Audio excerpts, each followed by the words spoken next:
buwan, magpapadala ang ating bansa ng team sa 19th World Underwater Hockey Championship na gaganapin sa South Africa. Ito ang pinaka-prestiyosong underwater hockey event sa buong mundo at ginaganap lang ito every 3 years. For more on this, kasama natin ang members ng Philippine Underwater Hockey Team, sila Mara Guevara, Michelle Uy, Jay Bihar at Tops Policarpio. Guys and girls, welcome to the Score. Thanks for joining us.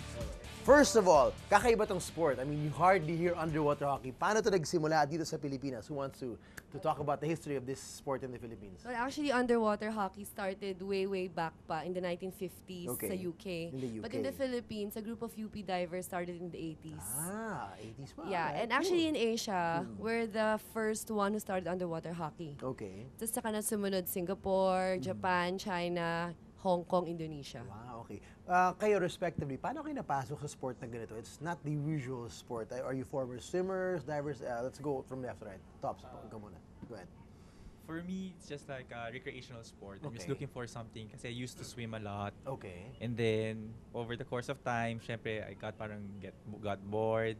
So, I'm trying to look for some extreme sports, water sports. Okay. So, when I was like Googling it over the internet, so I found I just saw the link to the underwater hockey and then Okay. contacted one of the Yun na yun. team players and So you didn't know the rest is anybody? history. No, not. Talagang cold call. Nahan, yes, yeah. I saw you online. Si Chris naman, how did you get into this sport? Bakit ito napili mong Well, it's not sport? as complicated as Okay. him. Sobrang simple lang sa akin. I was a member of a mountaineering club. Okay. Someone just invited. Sa bundok yun, pero ngayon, underwater. Yeah, Okay. underwater. So, what he did was like invite me, oh, there's this sport, blah, blah, blah. Okay. So what I did was, sige, maybe we can join that. So we showed up in this, parang they call it the introduction to underwater hockey. And from Okay. there, I've been playing the sport for about 10 years na rin. Galing. Wow, okay. Michelle, how did you get into this? A friend of my best friend invited me, my sister, and my best friend. Sabi Okay. niya, oh, let's go try this new sport in La Salle Green Hills. At that Okay. time, we were playing there. Alright. Yun, so we did the intro, we liked it. So after 10 years, I've been Nahook na kayo. playing na. Yun na Yeah. yun. And Mara, para sa'yo. For me, I was a competitive swimmer back in high school. Okay. And then I stopped during college. And then when I started working, I wanted to look for something to help keep me fit. Okay. And water-related? Yes, Okay.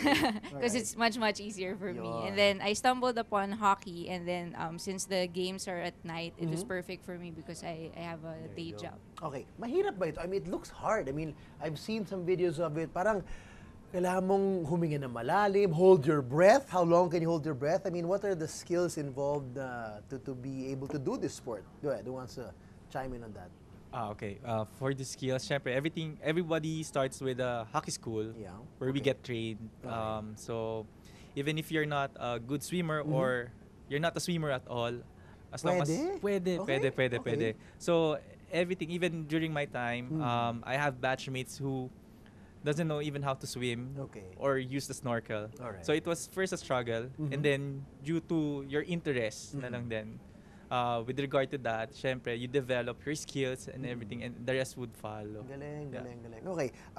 After nag-evolve to, nasabi mo nga, it started in the 80s pa, and then recreationally, paano naman nabuo yung Philippine team? How did you guys say, okay, let's put a Philippine team, let's try to put the best underwater hockey players out there, and then let's go compete. Paano ito nagsimula?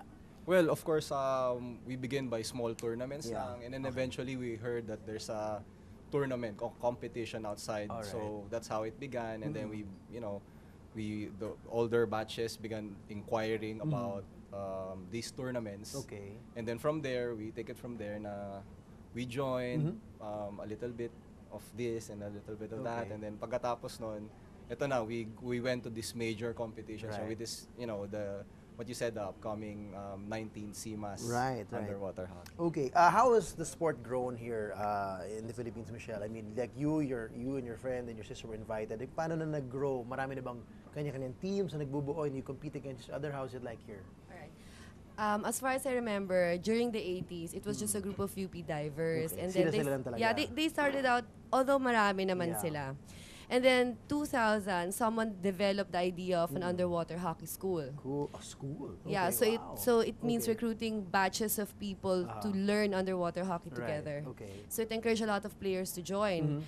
So eventually, after 8 years of underwater hockey school, it developed into it was too big na. So, wow. parang nagkaroon ng clubs. So, in Metro galing. Manila, Okay. right now, we have 3 clubs. Okay. We have, for us, we all belong to Polo Pac Pirates, Underwater Hockey Club. Okay. There's UBC. There's Citadel. They're situated in Parañaque. Okay. And then we also have the Puerto Princesa Underwater Hockey Club. Okay. So, right, sa Philippines may 4 na. Galing, okay. Para kang nag-Wikipedia. Para kang Wikipedia. Alam na lahat eh. Okay, Mara, here's the interesting thing. A lot of these new sports na nagsisimula and now they're like national teams, may mga growing pains. And kamusta yung support? I mean, whether it's government support, like now you're wearing Philippine, jackets, or private sector support. Kamusta yun? Kasi syempre, kung lalaban kayo sa ibang bansa, may mga costs involved for training, biyahe, and all. How's the situation right now for you guys?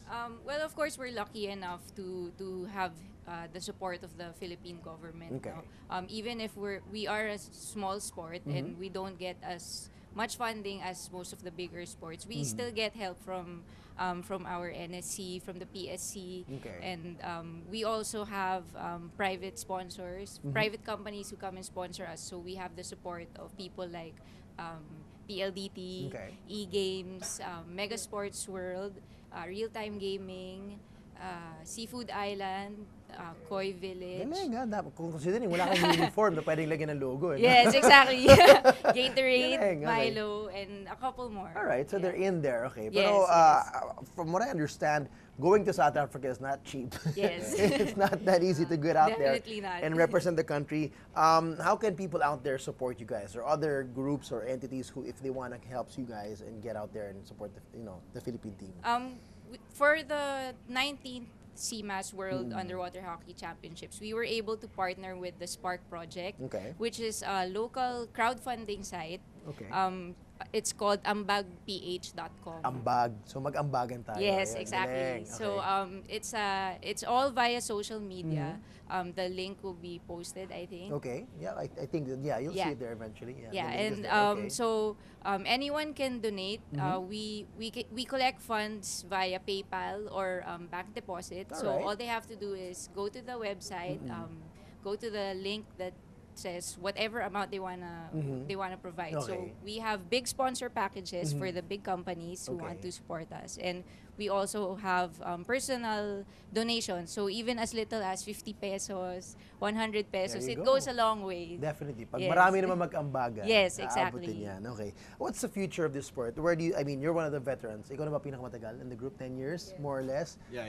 How do you see the sport growing? And then with something like this na you're gonna go out again to represent the Philippines, kamusta yung potential ng growth ng underwater hockey para sa Sorry. Sa Asia malaki.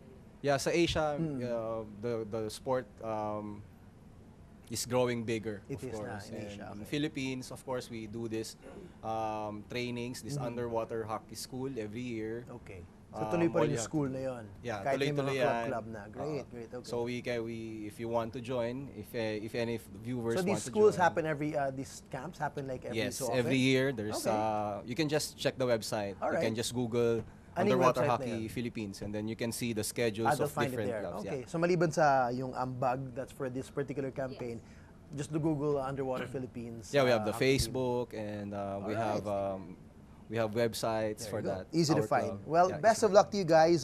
It's one sport that not everybody has the lungs to do it, probably. But kudos to you guys. Maraming salamat, and we hope you do well in South Africa, and we hope that you make the country proud and grow this sport some more. So, salamat. Thank you so much. Thank you. For more sports updates, keep watching The Score. And don't forget to subscribe.